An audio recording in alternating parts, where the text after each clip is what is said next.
partner. Today, we're diving into a movie that's more than just a dud. It's a perfect example of a really troubling new trend coming out of Hollywood. Movies that seem like they were made for TikTok and not, for an actual audience. We're going to break down how this obsession with going viral is creating a whole new category of bad movie and what it could mean for storytelling in general. Okay, so let's just jump right in. The source material we're looking at today makes a really bold claim about the movie Regretting You. It says it's not just bad, it's confusingly, titanically bad. We're talking about a film where the pacing is so weird you'll swear you accidentally skipped a chapter, and the acting is so stiff it's almost painful to watch. But to really get why this movie is such a mess, you gotta go back to the source, and that's the author, Colleen Hoover. I mean, she's a giant in the publishing world, but she's also a really polarizing figure, especially within the online community that basically made her famous. So what is Book Talk? If you're not on it, it's this part of TikTok that has totally, completely upended the publishing industry. A single viral video can shoot a book straight to the top of the bestseller list. And in that world, well, Colleen Hoover is the undisputed queen. And this slide really nails the whole debate around her. She has this massive, dedicated fan base that just adores her emotional, sweep-you-off-your-feet stories. But then there's this big group of critics who argue that her books often glorify really toxic relationships and even use serious issues like domestic abuse as a cheap plot device.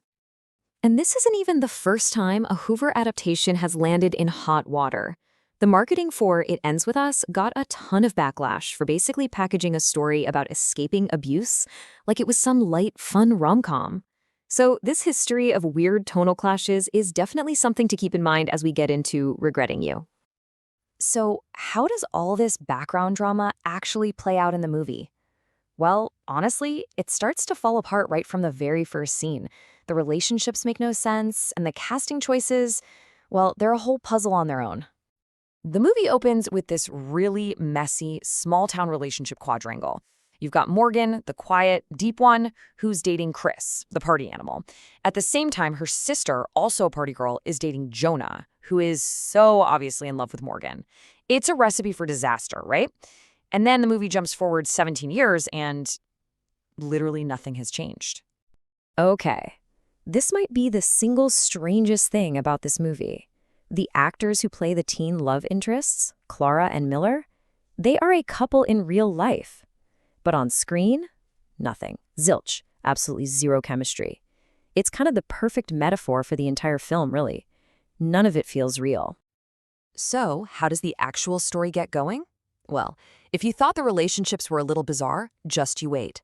This is where the movie completely flies off the rails with a character motivation that is just truly wild. We meet our male lead, Miller, just standing on the side of the road looking all mysterious.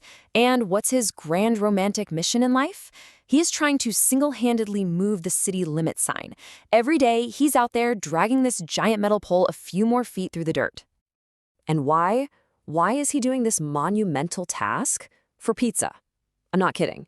His grandpa's favorite pizza place won't deliver to their house. So instead of, driving there to pick it up, his master plan is to physically move the city. And this is supposed to be our charming introduction to the hero. Our romantic hero then immediately shows his true colors. He lies to his girlfriend about who's with, and then tells Clara that lying is just easier than dealing with his girlfriend's questions. And instead of seeing this as a giant, flashing red flag, Clara thinks it's charming. It's not a great sign. This quote from our source just perfectly sums up what might be the cringiest scene in the whole movie. To pay Clara back for a broken flip-flop, Miller doesn't just hand her the money. Oh no. He slowly, and I mean painfully slowly, slides it into her front pants pocket. It's meant to be this heart-stopping romantic moment, but really it's just deeply uncomfortable.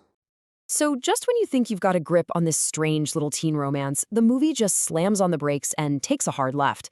We swerve from quickie flirting right into a super dark story about grief, betrayal, and family secrets, all in the blink of an eye. So out of absolutely nowhere, Chris and Jenny are killed in a car crash. This should be a devastating, heart-wrenching moment, the core of the movie. But the film's pacing is so chaotic and all over the place that it just completely falls flat. We get a bunch of slow-motion crying, but it's really hard to feel anything for characters we barely even know.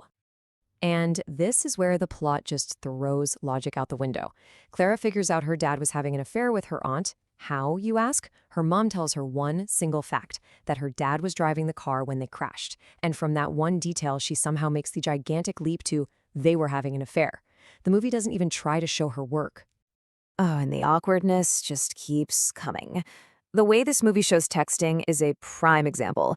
You get the normal text bubbles on the screen, sure, but then, for some bizarre reason, you hear the actors' voices reading the texts out loud, full of emotion, while their characters just stand there, staring blankly into space. It is just as weird as it sounds.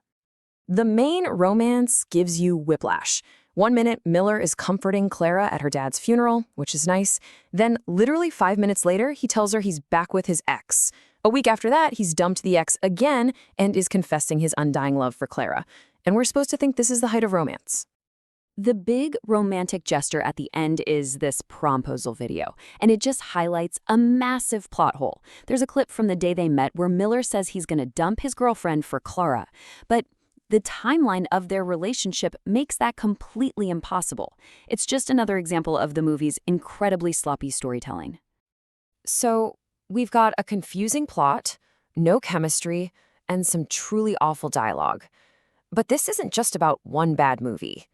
This is a sign of a much bigger problem happening in Hollywood, one that's being driven by our obsession with social media.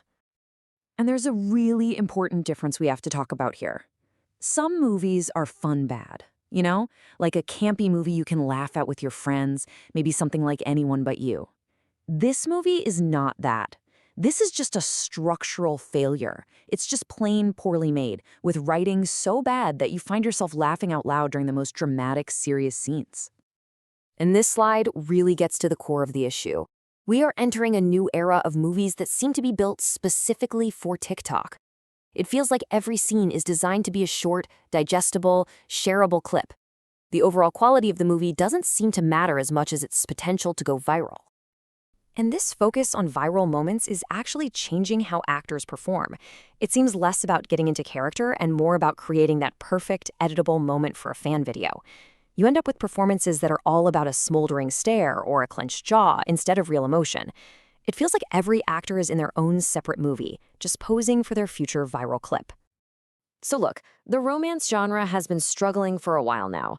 And if movies like Regretting You, which are shallow, confusing, and basically built for social media, are what's coming next, then it leaves us with a really unsettling question. What is the future of storytelling? And are we willing to trade good movies for good memes?